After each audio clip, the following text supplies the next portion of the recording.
នេះគឺជាសមិទ្ធផលត្បូងរតនគិរីដែលយើងធ្វើការកែសម្រួលរួចណាបងប្អូនទាំងអស់គ្នាបន្ទាប់ពីយើងធ្វើការកែសម្រួលរួចត្បូងមួយគ្រាប់នេះគឺឡើងចរណៃស្អាតជាងមុនច្រើនណាស់ណាបងប្អូនទាំងអស់គ្នា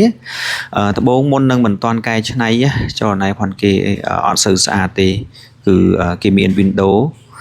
ជាភាសាអង់គ្លេស window ហ្នឹងគឺប្រហោងត្រង់កណ្ដាលណាបងប្អូនទាំងអស់គ្នាបន្ទាប់ពីយើងធ្វើការកែសម្រួលរួចគឺ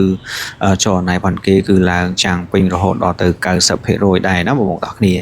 ហើយត្បូងគ្រាប់ធំនេះក៏មិនសូវសម្បូរដែរហើយការដែលយើងយកមកធ្វើការកែច្នៃនេះគឺខ្ញុំយកមកធ្វើការកែច្នៃរហូតដល់ទៅ3ហើយ4ដងណាបងប្អូនតម្រាំនឹងចេញជាសមិទ្ធផលសម្រាប់នេះហើយត្បូងមុននឹងមិនតាន់កែច្នៃទម្ងន់របស់គេគឺ20ការ៉ាត់ចុច6ទៅពេលដែលយើងធ្វើការកែសម្រួលរួច